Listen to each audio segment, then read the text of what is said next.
찬양해 주신 것처럼 매일 주의 십자가 앞에 나아가서 그분과 함께 살며 그분이 주신 은혜를 누리는 저와 여러분 우리 모두가 되시길 주의 이름으로 간절히 축원합니다.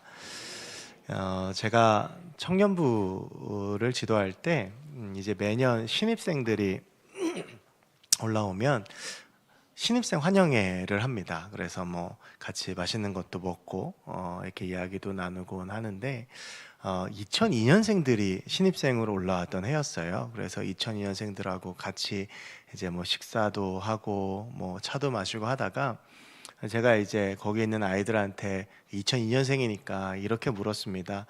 야, 니네는 2002년 월드컵이 기억이 안 나지? 근데 이제 제가 이걸 딱 물어봤더니 그 친구들이 정말 진부한 질문을 들었다는 듯한 귀찮은 표정으로 목사님 과장을 좀만 보태면 평생 살면서 수백 번 들었습니다. 그러니까 우리가 2002년 그러면 그 이제 월드컵 생각이 나잖아요. 어떻게 보면 우리가 정말 임팩트 있었던 한 해였죠. 그 전까지는 월드컵에서 1승도 하지 못했던 우리나라가 4강까지 올라갔고 그때 막 아무튼 한 20년도 더 된 일이지만 눈에 선합니다. 아마 교회에서도 모여서 보셨을 테고 뭐 거리 응원도 하고 뭐 했던 그 기억들이 생생합니다. 그리고 그 2002년 이후로는 이제 국민 스포츠 그러면 축구를 제일 먼저 떠올리게 되죠. 그리고 2002년 그 월드컵 이후로 우리나라 선수들이 해외에 진출하는 일들이 참 많아졌습니다. 그래서 박지성 선수부터 시작을 해서 지금 뭐 손흥민 선수까지 해외에서 뛰고 있는 우리 선수들이 참 많이 있습니다. 그래서 특히 청년들도 그때부터 축구를 보고 특히 해외 리그 같은 거를 그 전까지는 그렇게 잘 보지 않았던 것 같은데 이렇게 참 많이들 봐요. 그래서 보통 청년부 예배가 어느 교회나 오후에 예배를 드립니다. 이렇게 보면 가끔 애들이 눈이 시뻘개져가지고 잠도 잘 못 자고 오는 친구들이 있어요. 둘 중에 하나입니다. 밤새 게임을 했던가 아니면 해외 축구를 밤새도록 보면서 응원했던가 보통 그랬었던 것 같은데요. 그래서 이제 해외 축구들이 우리에게도 이제 되게 익숙하게 보게 되는데 그래도 아마 가장 많이 보는 리그가 영국 프리미어 리그일 겁니다. 이제 박지성 선수, 뭐 이영표, 지금은 손흥민까지 우리 선수들이 많이 뛰다 보니까 자연스럽게 이제 그 리그들을 조금 더 쉽게 접하게 되는데 이 프리미어 리그가 이제 그 영국 축구 리그가 그 전신까지 따지면 1888년에 처음 시작을 했다고 그래요. 그러니까 역사가 한 136년 정도 됩니다. 근데 이 136년의 역사 동안 그 영국 축구 리그에 딱 한 번만 있는 기록이 하나 있습니다. 그게 2003년부터 2004년 시즌에 아스날이라는 팀이 세웠던 무패 우승입니다. 그러니까 한 시즌을 뛰면서 한 번도 지지 않고 우승을 했던 경우가 거의 140년에 달하는 역사 동안 그 팀 딱 하나였다고 합니다. 근데 이렇게 생각해 보면 참 의아한 것이요. 그래도 축구 같은 경우에는 전력 차이가 눈에 보기에 참 많이 나기도 하잖아요. 그러니까 강팀이 분명히 있을 텐데 그 팀이 한 번도 안 지고 우승하는 것이 그렇게 쉽지 않다라고 하는 거죠. 그래서 약팀한테 강팀이 지는 이변이 발생하기도 하고 또 그 팀에게도 여러 가지 변수가 있기 때문에 한 번도 안 지고 한 시즌을 치른다라고 하는 것은 그렇게 쉬운 일이 아닙니다. 근데 이게 비단 운동 경기뿐만 그런 것은 아닌 것 같습니다. 전쟁 같은 경우에도 그런데요. 어떤 팀의 전력보다 훨씬 더 이 전력의 편차가 잘 드러나는 게 국력입니다. 그래서 이제 국가가 같이 전쟁을 하게 되면 승패가 보이잖아요. 어떤 병력 수라든지 무기라든지 이런 것들을 보면 저 국가가 이기겠다라고 하는 게 보통 보여지고 예상이 되어지는데 그대로 되는 경우가 대부분이지만 그대로 되지 않을 때도 꽤 많이 있습니다. 미국이 베트남과 전쟁을 치를 때에 대다수의 사람들은 미국이 이길 거라고 생각을 했지만 결국 베트남이 이겼죠.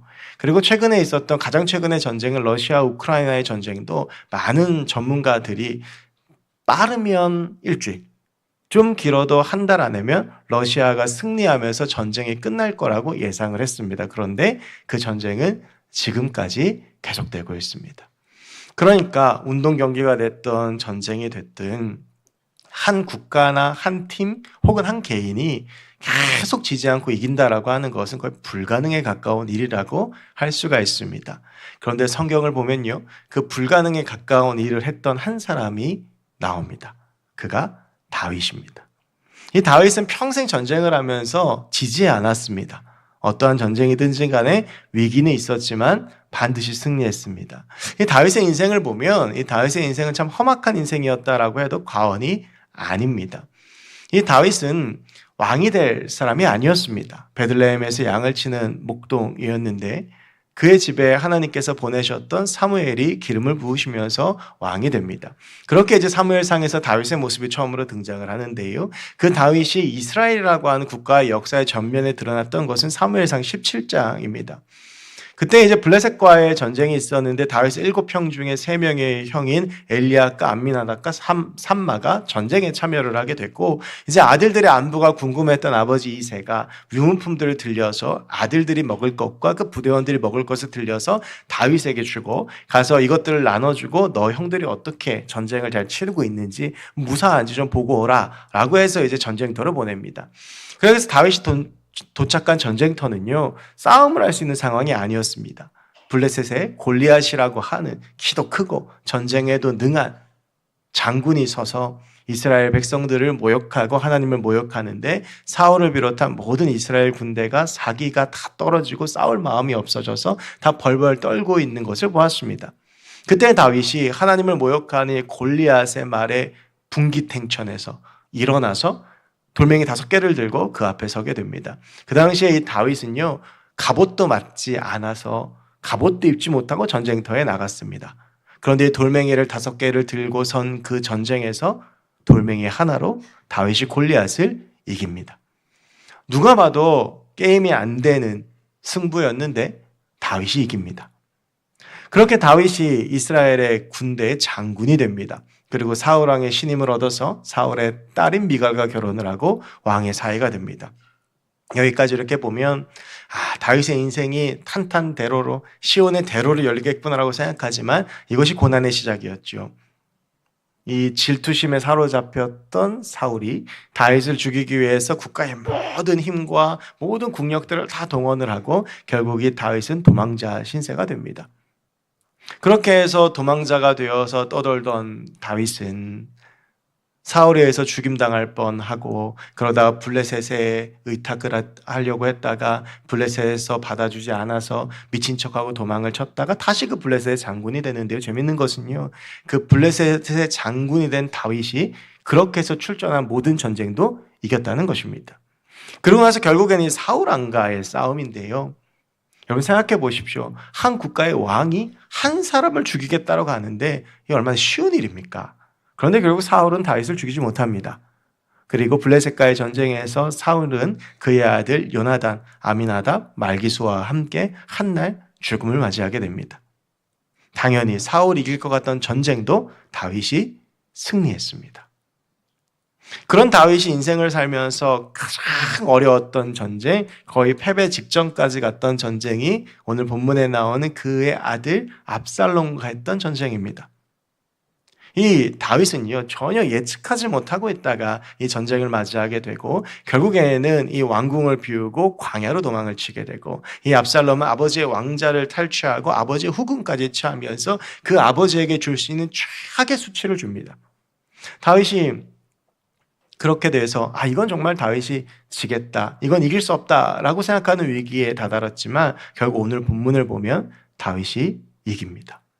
이런 다윗의 인생에 대해서 사무엘하 8장 14절은 이렇게 이야기를 하고 있는데요. 우리 사무엘하 8장 14절의 말씀을 함께 보겠습니다. 시작.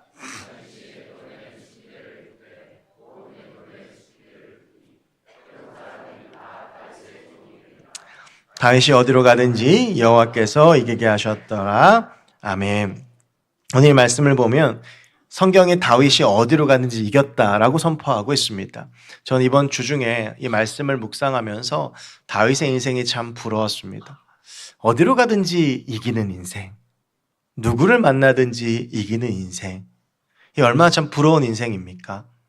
우리는 인생의 많은 순간 어디로 가든지 패배하고 쓰러지고 넘어지고 힘든 일을 만나고 눈물 나는 인생을 살 때가 참 많이 있습니다. 많은 실패를 경험하고 좌절을 경험하고 승리보다는 절망과 좌절 가운데 눈물을 흘리는 것이 우리의 인생일지도 모릅니다. 어쩌면 우리가 살았던 지난 한 주간의 삶을 생각해 보면 승리와 기쁨보다는 패배의 쓰라린 기억들이 오늘 우리의 삶을 뒤덮고 있을지도 모릅니다. 저는 그런 우리에게 다윗에게 임했던 이 축복이 임하기를 소원합니다. 다윗이 어디로 가든지 이겼듯이 우리 귀한 성도님들 어디로 가시든지 이기는 이 다윗의 축복이 저와 여러분들에게 있기를 주의 이름으로 축원합니다. 그런데 문제는 이것입니다. 그럼 어떻게 다윗은 어디로 가든지 이길 수 있었을까? 여기에 대한 답은요, 우리가 방금 읽었던 사무엘하 8장 14절 말씀에 그대로 나와 있습니다. 이 8장 14절 말씀을 다시 보면 이렇게 되어져 있습니다. 다윗이 에돔의 수비대를 두되 온 에돔의 수비대를 두니 에돔 사람이 다 다윗의 종이 되니라. 다윗이 어디로 가든지 여호와께서 이기게 하셨더라. 다윗이요, 다윗의 힘과 다윗의 전략과 다윗의 능력과 다윗이 가지고 있는 것으로 이겼던 것이 아닙니다. 성경이 분명히 이야기하는 것은 다윗이 어디로 가든지 여호와 하나님께서 이기게 하셨다라고 선포하고 있습니다. 여러분, 우리가 어디로 가든지 이기는 인생의 비결은 이것입니다. 내 힘으로 하는 것이 아니라 하나님께서 이기게 하시는 것입니다. 다윗은 이것에 성공한 사람이었는데요, 반면 이것에 실패한 또 다른 사람이 나오는데 그가 사울입니다. 오늘 이 사울과 다윗을 비교해 보면 이 사울과 다윗에게 공통점이 하나 있습니다. 그것은 왕이 될 사람들이 아닌데 하나님이 왕으로 세우셨다는 것입니다. 이 사울이 왕이 될 때요, 주변 사람들이 반대하는 사람들이 많았습니다. 왜냐하면 그의 출신 성분 때문이었습니다. 사울은 이스라엘 12지파 중에서 가장 작은 지파였던 베냐민 지파의 사람이었습니다.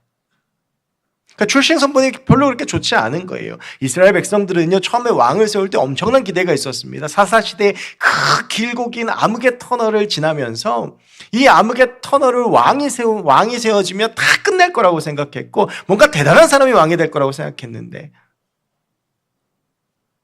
가장 작은 지파인 베냐민 지파의 촌부였던 사울이 왕이 됐습니다.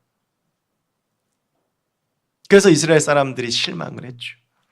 그럼 다윗도 그렇습니다. 다윗의 집에 사무엘이 찾아와서 이 집에 하나님께서 세우신 왕이 있다라고 생각해서 이새에게 아들을 보여달라고 하는데 사무엘이 이야기하기 전까지 이새는 자기 아들 다윗을 사무엘에게 보여주지 않습니다. 7명의 형들만 지나가죠. 이새가 생각하기에도 별로 다윗이 왕의 제목이 아니었던 것입니다. 베들레헴 작은 마을에서 양을 치던 다윗이 어떻게 왕이 되겠습니까? 사울에게는 아들들이 있는데. 근데 하나님께서 그 다윗에게 기름을 부으시고 그를 왕으로 세워주셨습니다. 사무엘과 다윗은 왕이 될 수 없는 사람들이었지만 그만한 힘이나 능력이나 이런 것들을 가지고 있는 사람들이 아니었지만 하나님께서 왕으로 만드셨다는 공통점이 있습니다. 그런데 왕이 된 이후에 그들의 삶이 달라집니다. 이 사울이 왕이 되고 나서요, 2년 있다가 블레셋과의 전쟁이 사무엘상 13장에 나옵니다. 이 블레셋과의 전쟁에서 대응하는 이스라엘 군대의 수가 몇 명이었냐면 3,000명이었어요. 근데 쳐들어온 블레셋 군대가요, 마병만 6,000이고 그리고 백성의 수는 셀 수 없을 정도로 많았다라고 되어져 있습니다. 지금이야 무기 가지고 전쟁을 하지만 이 당시에는 사람 수 갖고 전쟁을 하는데 이 많은 사람들이 쳐들어오는 걸 보고 사울과 이스라엘 군대가 얼마나 그 두려움이 심했겠습니까? 그 두려워 떨고 있는데 전쟁은 치러야 되고요. 그런데 이 이스라엘 백성들이 전쟁을 치르기 전에 반드시 해야 되는 것이 무엇이냐면 하나님께 제사를 드리고 나아가야 됩니다. 그리고 그 제사는 대제사장인 사무엘이 드려야 합니다. 약속한 날이 됐는데 사무엘이 오질 않아요. 그랬더니 이스라엘 백성들의 제 생각엔 아마 흉흉한 소문이 돌았을지도 모릅니다. 사무엘도 도망갔다더라. 이스라엘 사람들이 다 도망갔다더라. 그러니까 우리도 도망치자. 그러니까 탈행병들이 생기니까 이제 이 사울이요, 이 전쟁을 치를 수가 없을 것 같은 거예요. 이대로 하면 싸우기도 전에 질 것 같으니까 어떻게 하냐면 본인이 제사를 드립니다. 그리고 본인이 제사를 드리고 나서 그 제사가 끝나니까 사무엘이 와요. 사무엘이 책망합니다. 왕이시여 무엇을 했습니까? 사울이요, 이 전쟁에 하나님께 있다는 걸 깨닫지 못하고 하지 말아야 될 행동을 하는 겁니다. 사울의 눈에는 지금 사람 숫자로만 전쟁하는 게 보이는 겁니다. 그러니까 지금 이 사람 숫자로 전쟁하는 것이 아니라 하나님께서 하시는 전쟁에 사울은 그 뒤에 계신 하나님을 보지 못하는 것입니다. 이어서 아말렉과의 전쟁에서도 하나님께서 승리하게 하시거든요. 근데 하나님께서 아말렉과의 전쟁에서 사람이든 전리품도 취하지 말라고 하셨는데 사울이 전리품을 취합니다. 그거에 대해서 책망하는 사무엘에게 내가 이것들을 하나님께 드리기 위해서 따로 뺐다라고 변명하지요. 이런 사울을 보시면서 하나님께서 사무엘하 15장 35절에서 내가 사울을 왕으로 세운 것을 후회했다라고 말씀하십니다. 이것이 사울이 왕이 된 후의 모습이었습니다. 여러분, 근데 다윗은 어떻습니까? 왜 다윗은 어디로 가든지 여호와께서 그를 승리하게 하셨습니까? 그 비결이 사도행전 13장 21절부터 23절까지의 말씀에 나옵니다. 우리 사도행전 13장 21절부터 23절까지의 말씀을 함께 보도록 하겠습니다. 시작!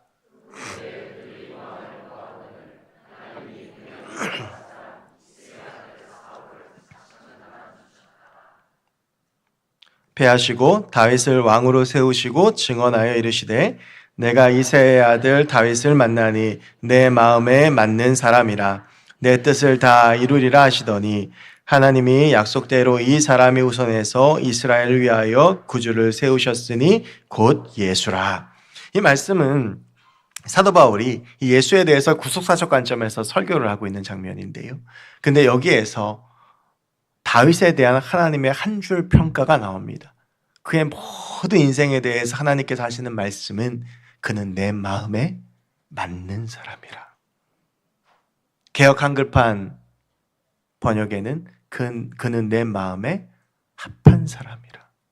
그래서 그가 내 마음에 맞기에 나는 그를 통하여 내 뜻을 다 이룰 거다 라고 말씀하십니다.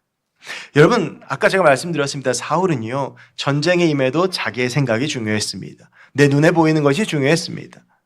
내 계획이 중요했고 내 눈에 보이는 전력 차이가 중요했습니다. 근데 다윗은 그렇지 않았습니다. 다윗은 전쟁에 임할 때 하나님 앞에 기도했습니다. 하나님 앞에 기도하고 하나님께서 말씀하시면 참모들과 사람들이 반대해도 하나님 뜻대로 행했고, 하나님 뜻이 아니면 참모와 사람들이 찬성을 해도 그대로 행하지 않았습니다. 그는 모든 전쟁에 하나님께 물었고 하나님께 구했고 하나님을 찾았습니다. 하나님의 뜻이 어디 있는지를 구했습니다. 그래서 하나님은 다윗을 이기게 하신 겁니다. 이 다윗이 사울을 피해서 광야로 도망가고 떠도는 동안 다윗에게 절호의 기회가 2번이 있습니다. 사울을 2번이나 죽일 수 있었습니다. 여러분 생각해 보십시오. 이 사울 때문에 이런 고난을 당하는데 사울만 죽이면 모든 문제가 해결되지 않겠습니까? 그런데 다윗은 사울을 죽이지 않습니다. 주변 사람들이 이해하지 못합니다. 죽이면 될 텐데. 그냥 다윗은 내가 널 죽일 수 있는데 살려뒀다라는 표식으로 그 옷 소매만 베는 것으로 그칩니다. 다윗은 이해할 수 없는 주변 사람들에게 이렇게 말을 합니다. 이는 하나님께서 원하시는 것이 아니다. 사울도 하나님이 세우신 왕이기 때문에 그의 처분은 하나님께서 하실 것이다. 내 눈으로 보기 이렇게 되면 빠른 길이고 쉬운 길이지만 다윗은 하나님께서 무엇을 원하시는지를 주목했고 하나님이 원하시는 대로 행했고 그래서 하나님은 다윗을 이기게 하셨던 것입니다. 성경에 나오는 많은 전쟁들이 있습니다. 하나님께서 이기게 하신 그 모든 전쟁들의 공통점은 사람의 힘과 능력을 한 것이 아니라는 것입니다. 이스라엘의 힘이 있어서 전쟁 이긴 것도 아니고 전쟁에 나가는 장수의 전략이 훌륭하거나 그가 능력이 있어서 이겼던 것도 아닙니다. 성경에 나오는 승리한 모든 전쟁의 공통점은 이길 수 없는 전쟁임에도 하나님이 이기게 하셨다라는 것입니다. 출애굽기 17장에 나오는 아말렉과의 출애굽한 이스라엘 백성들의 전쟁이 어떠합니까? 이스라엘 백성들 출애굽해서 전쟁을 치를 수가 없는 상황입니다. 이길 수 없습니다. 전쟁 준비 아말렉을 어떻게 이깁니까? 그런데 모세가 올라가서 손을 들고 기도하니 하나님께서 이기게 하셨습니다. 여호수아가 이스라엘 백성들을 이끌고 여리고성을 만납니다. 도저히 무너뜨릴 수가 없는 성이고 무너진 적이 없는 성입니다. 그런데 매일 한 바퀴씩 돌고 7일째 7바퀴를 돌고 소리를 지르니 여리고성이 무너졌습니다. 이후 일어나는 가나안 정복 전쟁 하나님이 이기게 하셨습니다. 기드온과 300용사 14만 5천 명 미디안 군대와 싸울 때에 하나님께서 그들과 함께 하셔서 그들은 그냥 횃불을 들고 항아리를 깨뜨리면서 전진했을 뿐인데 그 안에서 자중질환이 일어나 전멸하고 이스라엘 백성들이 승리를 합니다. 히스기야 왕 때에 아수르 왕 사네립이 18만 5천 명의 대군을 이끌고 쳐들어왔을 때에 히스기야가 이사야의 말을 듣고 하나님 앞에 예배하고 옷을 찢고 회개하고 기도했더니 하나님께서 하룻밤에 18만 5천 명을 몰살시키시고 이스라엘을 이기게 하십니다. 성경에 나오는 그 어떤 전쟁도 사람의 능력이 있어서, 사람이 뭔가를 해서, 사람이 잘나서, 그 사람에게 뭔가 탁월함이 있어서 승리한 전쟁은 아무것도 없습니다. 하나님이 이기게 하신 겁니다. 하나님께 나아갔더니 하나님이 그 전쟁에 승리를 주신 겁니다. 여러분, 그러면 우리도 하나님을 의지해야 되지 않겠습니까? 내 힘으로 할 수 없는 것이, 할 수 있는 것이 없다는 사실을 잘 알지만 여전히 우리는 수많은 일들 가운데에서 인간적인 생각들을 하며 내 뜻대로 하다가 넘어지고 쓰러진다는 것을 알지만 우리는 오늘 나의 삶 가운데 주어진 전쟁 가운데, 그 싸움 가운데, 그 수많은 일들 가운데 여전히 내 생각과 내 뜻과 내 마음을 붙잡고 살아갑니다. 그러다 실패하고 또 넘어집니다. 여러분, 우리의 인생이 사울처럼 돼서는 곤란하지 않겠습니까? 내 눈에 보이는 것들로 판단하고 하나님 없는 선택을 하다가 비참한 최후를 맞이했던 그런 사울과 같은 인생이 아니라 하나님 안에서 모든 것들을 판단하고 생각함으로 승리했던 다윗의 인생이 저와 여러분의 인생이 되었으면 좋겠습니다. 세상에서 제일 어리석은 사람은요, 문제가 반복되는데 기도하지 않는 사람입니다. 내 힘으로 뭔가를 하려는 것. 근데 여러분 아시잖아요. 사실은 내가 내 힘으로 할 수 있는 게 아무것도 없습니다. 제가 이번 주간에 조금 무리를 해서 그런지 오른쪽 팔이 너무 아팠습니다. 그래서 수요일 날요, 설교 원고도 쓰고 해야 되는데 팔이 아파서 펜으로 글씨도 못 쓰겠고 자판도 못 쓰겠는 거예요.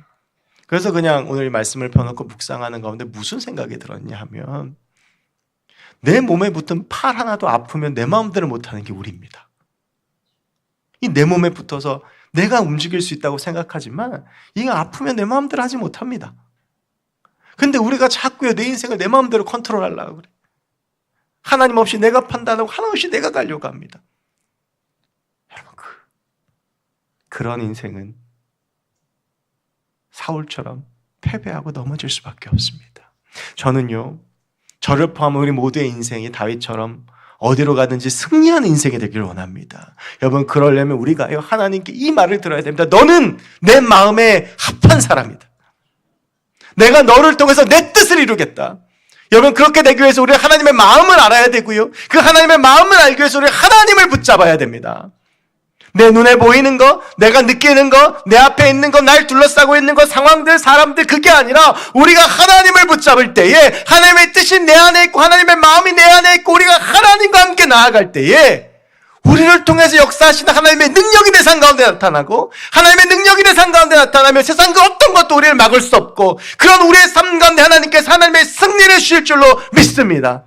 우리 그 하나님을 바라면서 나아가서 그 하나님과 함께 승리하는 저와 여러분들이 됐으면 좋겠습니다. 여러분, 그런데요, 그랬던 다윗이 거의 질 뻔했던 전쟁이 하나 있습니다. 그게 아들 압살롬과의 전쟁이었습니다. 여러분, 사람이 제일 당황할 때가 언제냐면요, 예상치 못한 일이 벌어질 때입니다. 우리가 가끔 길을 걷다가 별것 아닌 턱인데 갑자기 훅 꺼지게 되면 진짜 얕은 턱인데도 크게 다치는 경우들이 있잖아요. 다윗의 입장에서는요, 압살롬의 반역을 전혀 예상하지 못했습니다. 그런데 압살롬이요, 아주 조용히 치밀하게 준비합니다. 사무엘하 15장 6절에 보면 압살롬이 이스라엘 백성들의 마음을 훔쳤다라고 되어져 있습니다. 모든 이스라엘 백성들의 그 마음 압살롬이 가지고 반역을 일으키고, 다윗의 핵심 참모였던 아히도벨마저도 압살롬의 편에 섭니다. 다윗 군대 모든 전략을 알고 있고 다윗의 생각을 자기 생각처럼 읽을 수 있는. 그래서 다윗이요, 압살롬이 반역을 일으키자 결국 왕궁에서 쫓겨나고 광야로 도망을 칩니다. 후궁들을 아들에게 빼앗기는 씻을 수 없는 수치를 당합니다. 그래서 압살롬이 그렇게 궁지에 몰렸는데, 근데 오늘 본문을 보면 결국 하나님이 이것도 이기게 하십니다. 그런데 오늘 이제 28절 말씀을 보면 아히마아스라고 하는 사람이 다윗에게 와서 승전보를 전합니다. 왕이시 우리가 이겼습니다. 자, 여러분, 우리가 이 왕의 입장이라면 반역이 일어나서 거의 죽을 뻔해서 수치를 당하고 쫓겨났다면 어떤 게 궁금하겠습니까? 반란군이 어떻게 됐는지, 전쟁은 우리가 이제 앞으로 가면 계속 이길 수 있는 건지, 그리고 우리가 이대로 가서 다시 복권할 수 있을지. 근데요, 다윗은 그런 것을 묻지 않습니다. 29절을 보면 반역을 일으켰던 젊은 압살롬은 어떻게 됐느냐. 저는 이 본문을 묵상을 하다가 그런 생각이 들었어요. 그냥 압살롬이라고 하면 될 텐데 왜 젊은 압살롬이라고 했을까? 이것은 이 압살롬을 향한 다윗의 마음을 잘 보여주는데요. 제가 계속 말씀드리겠습니다. 그러고 나서 이 아히마아스가 자기는 모른다 그러고 갔더니 구스 사람이 다시 오니까 그 사람한테 또 물어봅니다. 구스 사람이 또 이 승전보를 전하니까 압살롬은 어떻게 됐느냐. 그랬더니 구스 사람이 이야기를 해요. 앞으로 왕에게 대적하는 모든 사람이 저 사람과 같이 되기를 원합니다. 죽었다는 얘기예요. 반역의 수괴가 죽었습니다. 나를 죽이려고 하던 사람이 죽었습니다. 원수가 사라진 겁니다. 여러분 기뻐하고 즐거워해야 되지 않을까요? 그런데 다윗이 말할 수 없는 슬픔에 빠집니다. 문 2층에 올라가서 하염없이 웁니다. 그것이 오늘 본문 마지막 33절입니다. 이 33절을 제가 읽어드리겠습니다. 왕의 마음이 심히 아파 문 2층으로 올라가서 우니라. 그가 올라갈 때에 말하기를 내 아들 압살롬아 내 아들 압살롬아 차라리 내가 너를 대신하여 죽었다면 압살롬 내 아들아 하였더라. 여러분 이 고백이 어떻습니까? 다윗은요 이 슬픔에서 쉽게 헤어나오지 못합니다. 19장을 보면 계속 슬픔에 빠져 있으니까 요압이 가서 이건 아니지 않냐고, 왜 우리의 영광스러운 승리를 이렇게 죄인된 기분으로 만드냐고, 이제 빨리 사람들 앞에 가서 승리를 선포하라고 해서 다윗이 겨우 사람들 앞에 설 정도로 다윗이 큰 슬픔에 빠집니다. 이성적으로 생각해 보십시오. 나를 죽이려고 했던 사람이 죽었고 왕위를 잃어버릴 뻔했던 왕위를 되찾았고 내가 다시 복권이 되고 왕위에 올랐는데 지금 다윗이 이렇게 슬퍼하고 반역의 수괴가 죽은 것을 그걸 잊지 못해서 계속 아파하는 거. 왜 그렇습니까, 여러분?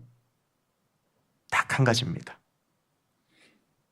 다윗이 아버지이고 압살롬의 아들이었기 때문입니다. 오늘 33절이 짧은 말씀이에요. 압살롬의 죽은 소식을 듣고 다윗이요 내 아들아를 5번 얘기합니다. 내 아들아, 내 아들아, 내 아들아, 내 아들아, 내 아들아. 여러분 왜 다윗이 굳이 압살롬은 젊은 압살롬이라고 불렀겠습니까? 젊다라는 뜻은 어린 압살롬, 내 아들 압살롬이라는 뜻입니다.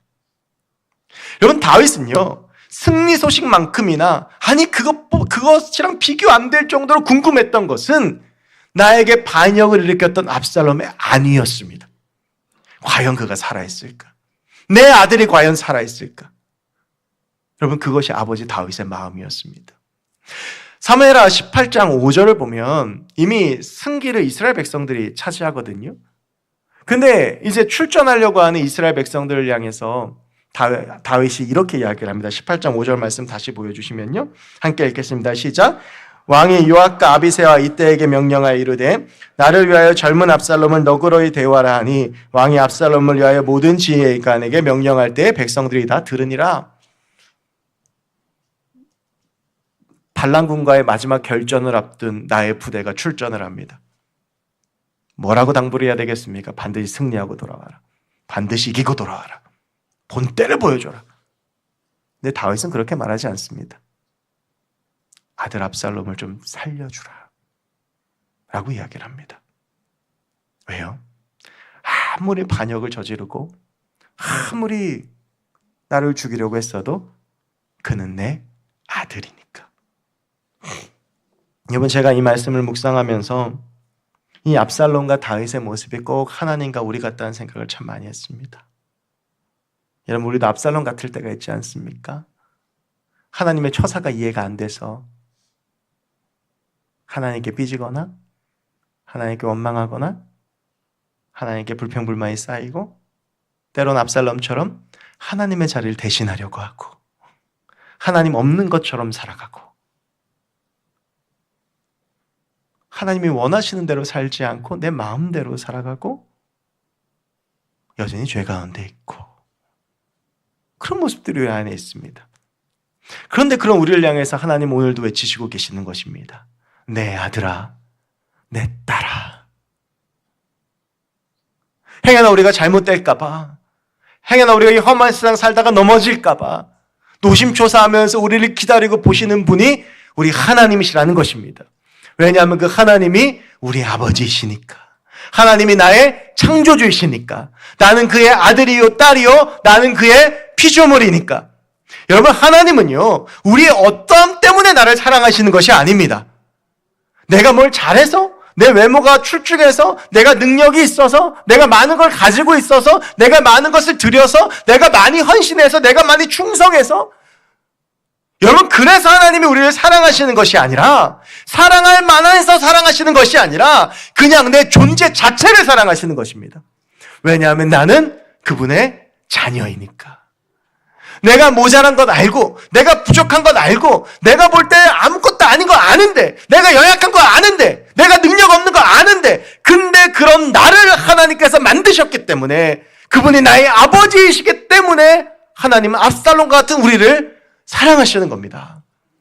사랑하는 성도 여러분, 하나님이 여러분을 사랑하십니다. 세상과 그 바꿀 수 없는 사랑으로 사랑하시고 어떠함 때문이 아니라 여러분과 저의 존재 그 자체를 사랑하십니다. 저희 딸이 어렸을 때 그림을 잘 그렸습니다. 잘 그렸다는 건 잘 그렸다는 게 아니라 잘 그렸다는 겁니다. 많이 그렸다는 얘기입니다. 저는 저희 딸이 가끔 피카소인 줄 알았습니다. 그러면 이제 의미를 잘 모르겠어요. 여기 봤는데 방바닥에 그림이 하나 있는데 제가 볼 때 별 의미가 없는 그림인 것 같아서 쓰레기통에 버렸는데요. 난리가 났습니다. 자기가 그린 그림 쓰레기통에 버렸다고. 그래갖고 이제 우니까 이제 쓰레기통에서 그림을 빼가지고 주면서 이게 무슨 그림이냐고 그랬더니 이게 사자래요. 제가 볼 땐 단풍잎인데 동그랗게 그려서 뭐 색칠 막 해가지고. 근데 얘는요 머리도 있고 갈기도 있고 몸통도 있고 다리도 있고 꼬리도 있어요. 난 모르겠는데 자기가 그렸으니까 아는 거예요. 자기가 그렸으니까 아빠가 보기엔 쓰레기 같아도 소중한 거예요.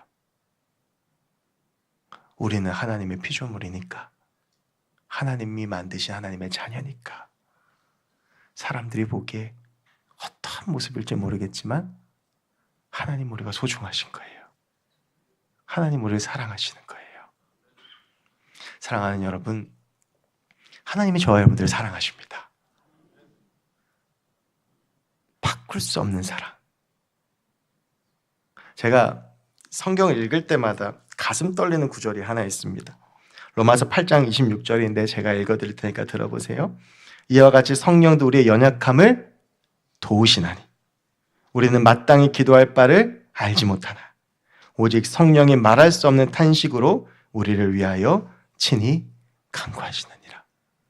우리의 연약함을 탓하고 우리의 연약함을 책망하고 우리의 연약함을 손가락질하고 우리의 연약함을 넌 왜 아직도 그거밖에 안 되냐, 그렇게 신앙생활 오래 하고 그렇게 살고도 너 왜 그거밖에 안 되냐라고 하지 않으시고 우리의 연약함을 도우시나니 말할 수 없는 탄식으로 우리를 위해 기도하고 계십니다. 요즘 새벽에 열왕기상 말씀 나누고 있는데요, 여러분 엘리야가요 얼마나 한심합니까? 그 갈멜산에서 위대한 승리를 거두고 나서 이세벨이 죽이겠다는 그 말 한마디에 남유다 큰 밑에 부엘세바로 도망가서 거기서 하나님 나 죽여달라고 하는 그 한심한 엘리야를 보면서 하나님 어떻게 하세요? 어루만지시고 먹을 것을 주시고 다시 일으키고 다시 사명을 주세요. 여러분 우리도 하나님 붙잡고 살아가다가 실패하고 넘어지고 쓰러질 때가 있습니다. 하나님께서 다시 일으켜 주십니다. 하나님께서 우리 포기하지 않으십니다. 하나님께서 우리 사랑하십니다. 주 날개 그늘 아래 우리를 품어주십니다. 왜냐하면 우리는 하나님의 아들이고 하나님의 딸이기 때문에, 하나님은 우리 아버지이시기 때문에. 여러분 우리가 그 하나님의 사랑을 기억하며 그 하나님의 사랑을 붙잡고 살아가는 저와 여러분들이 됐으면 좋겠습니다. 하나님의 그 사랑 안에 거하고 나를 사랑하신 그 하나님의 사랑으로 충만해서 그 하나님의 사랑 안에서 한 걸음 한 걸음 살아가는 저와 여러분들이 됐으면 좋겠습니다. 그럴 때 어디로 가든지 우리를 승리하게 하시는 그 하나님의 승리와 그 하나님의 도우심의 손길이 저와 여러분 가운데 함께 하기를 주의 이름으로 간절히 축원합니다. 기도하겠습니다. 하나님,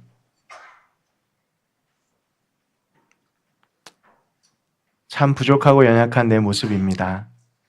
하지만 여전히 고집스럽게 내 자아를 붙들고 살아가는 내 모습을 우리 주님께서도 알고 계십니다. 주님, 그래서 주님이 꼭 필요합니다. 우리가 주님 앞에 구하오니 하나님께서 나의 주인 되어주시고 하나님께서 그 사랑으로 나를 덮어주셔서 내가 나를 사랑하는 하나님 아버지를 바라보며 그 사랑 안에 걸어가는 주의 백성들 되게 하여 주시옵소서.